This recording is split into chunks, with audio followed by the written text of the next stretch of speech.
Countdown to kickoff continues. The Houston Texans and the Jacksonville Jaguars coming up. It's week 3 at Everbank Stadium, and it's time for our weekly conversation with pride of the Jaguars running back Fred Taylor. And here we are at 1-1, coming back home, divisional game at the bank. Fred, what's up? All is good, JP. All is good, man. 1-1. You know, we thought we'd be 2-0, but hey, it's early season, early part of the season. Back-to-back home games, you gotta love that. And none other than a team I like to think of as the little brother. You know, we had our fights and our bouts against the Titans. Somehow they became the big brother of the division, and we wanted to knock those guys off after the Colts. And it seemed like the Texans were always the little brother in my mind.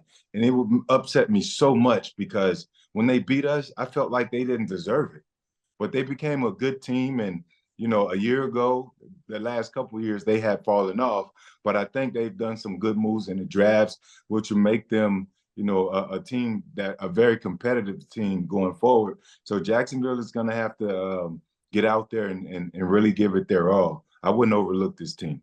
All right, we'll get to those Texans coming up and some of those new pieces, including the new head coach. But, hey, it's all about the Jaguars this week. And you said it's early. Well, Doug Peterson isn't really buying that anymore. Yeah, he said this week it's early, but we're running out of the early. The offense has to get going. They've got to start executing, and they can't leave these opportunities on the table in the red zone, the goal line, and third down. That's going to lose you football games. No, I agree with Coach on that. I mean, those opportunities, you do want to take advantage of them.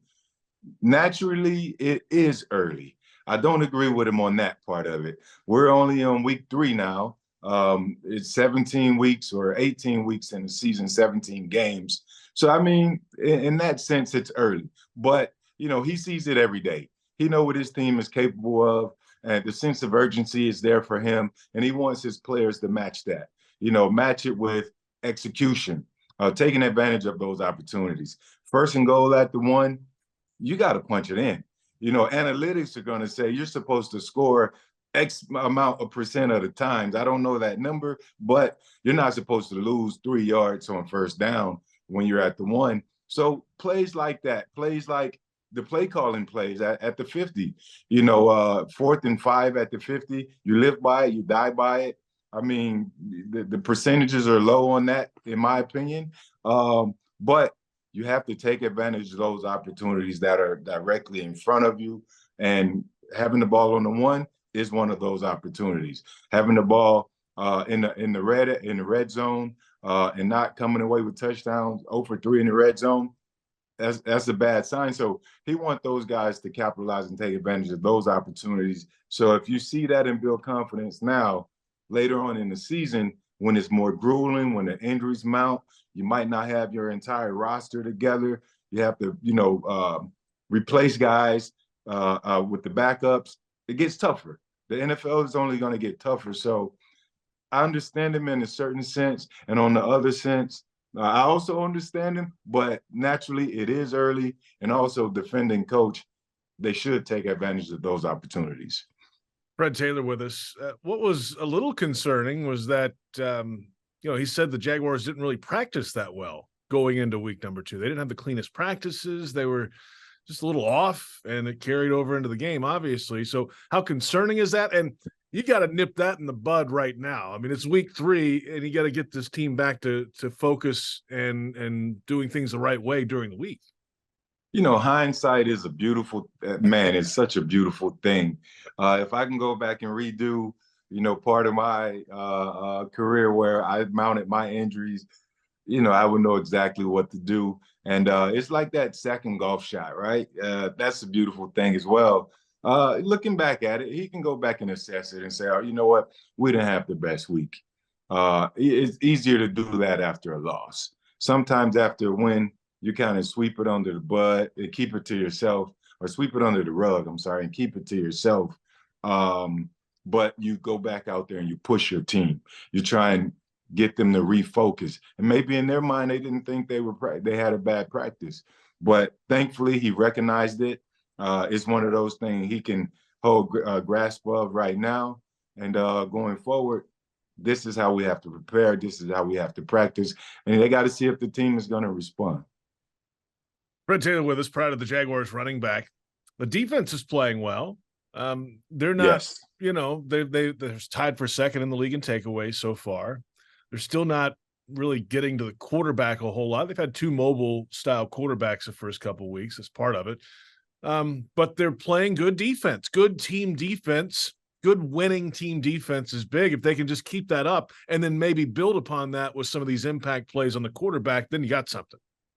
Yeah, they're playing good defense. They're playing that Jaguar 2004, 5, 6, 7 defense, that bend but don't break defense. But they have to also be opportunistic. Those turnovers that they're getting, they have to try and find a way to capitalize. And that part involves, the offense more so than the defense. It's their job to get those stops, and they've done that. Much like yourself, I'd like to see more pressure from the front four. But they're getting close. They're close. And that's encouraging to see. But more importantly, being able to get those stops all around, all facets, even special teams. They had that punt return, the muff punt. They're able to get on top of that one. Again, you got to capitalize on those opportunities. But to not go out there and allow a team who is as dangerous as Kansas City is typically only hold them to 17 points, that's encouraging. I mean, that's a great start, but now you speak to the other side of the ball who's supposed to, have been the highlight, or the expectations were higher for the offense this offseason. Now they have to come. And when they put those two facets together, we should see this team really ascend and start winning a lot of ball games. Fred Taylor with us. Let's get to the Houston Texans now, and there is a lot of new down in Houston. New head coach, new quarterback, new defensive end. There's a rookie linebacker playing. I mean, there's a lot going on in Houston these days. But the quarterback is really where this thing's going to go. We can get to D'Amico Ryans in a minute. Obviously, defensive-minded head coach, was a linebacker for a long time, worked his way up to San Francisco system. So that's really kind of where the bread and butter is going to be in Houston. But when you have a second overall pick quarterback, he's your guy. C.J. Stroud was a two-time Heisman finalist at Ohio State. And when he had time to throw, which most of the times he did in Columbus, he was tough to stop. I mean, he had great weapons around him. He was pinpoint accurate, big arm. He had everything you wanted. And so far, he's putting up some numbers. He's getting hit a lot, though. It's not his fault. The offensive line's beat up. The mindset of Stroud. I know you guys talked to him in the draft process. What kind of quarterback are the Texans getting? Listen, when I tell you JP off top, he has all the tools to make it happen on the field. I think for me, his greatest asset is just who he is as a person. As a young man, he is absolutely phenomenal. He understands life. He understands the business. He understands the game. I think in the interview process, the Texans, they saw that too. They knew they were going to get a very mature player, not someone who's going to be out there in the street, not someone who's going to get all that negative media attention, someone who really, really, really wants to win. He is a winner at heart, and that's what you need. He recognizes his opportunity. And after every game, he's only played 2 pro games, but you can just see, if you've stared at him, you can see the passion. He doesn't like to lose. He's not used to losing, and I don't think that's going to break his confidence. He is putting up the number. The offensive line got to play better. Maybe the play callers got to figure out a way where they can get the ball out, maybe just a tad bit quicker, or sort of design up some things. They have a pretty good running back there in Pierce. Can they find a certain balance? At the end of the day, it is going to go through C.J. Stroud, their success. But also, they've built for the future.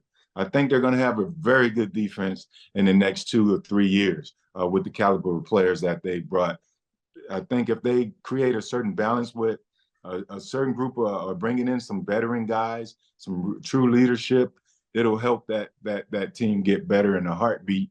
But CJ is going to be a player. I firmly believe he's going to be a great player. And again, I think they done a great job of putting the small pieces in place that'll lead to, a bigger prize at the end of the day. You like D'Amico Ryans? Do I? Yeah. Hey, listen, we saw what he did with the 49ers defense. They had some really good players, but it was his scheme, his system. As a player, I didn't always like D'Amico. We matched up several times. He was a young linebacker out of Bama, and he brought it. He brought the intensity, fast, smart, and he's carried that over to his coaching style. Very intense, very smart, and I think he's going to do an amazing job for that organization. It's going to take some time. And all those new pieces you mentioned, it is going to take some time. But I think Nick Caserio, their GM, they're going to do a great job working together. I like Nick a lot. We developed a relationship when I was in New England, when he was just a young intern, just kind of bouncing around. But he's put the grind in, and he's deserving of that GM position. And D'Amico is deserving of a head coaching opportunity. And I hope that he does well, just not this game.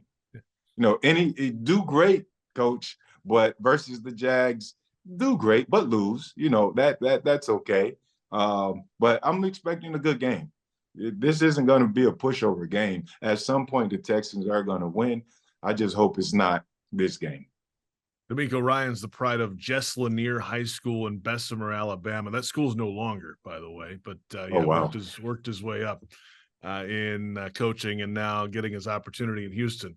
It's too early for a must-win, Fred. It's week 3. It would be nice to have this one, though. Well, I disagree, JP. Every week is a must-win.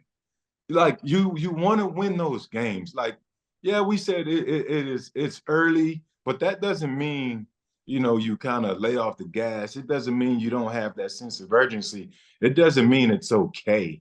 You still, every week is a must win. Like you put in so much work in the off season. The coaches are stressed. The front office is stressed.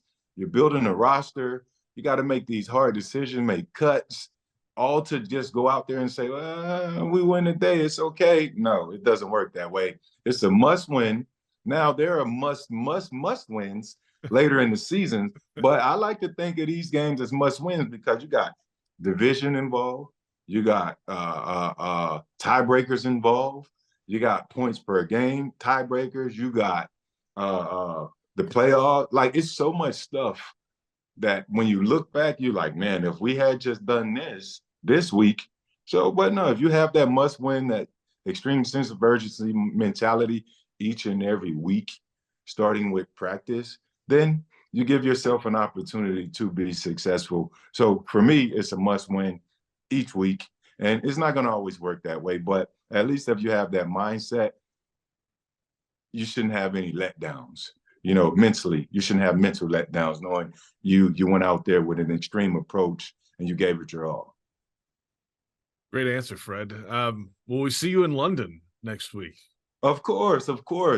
We'll be pub hopping. We do our thing, you and I, Saturday. I'll be there. I can't think the name of the pub, but we will be there. It's at the Pavilion, the Pavilion End Pub. We will be at the Pavilion, cheering on, rooting on all of our Jag fans across the pond. So that'll be fun. That's always fun. And I'm looking forward to some other stuff. I got a Thursday night event with military families. So that should be great. I got to get suited and booted. I got a fresh suit ready for that. And I'm ready for the game.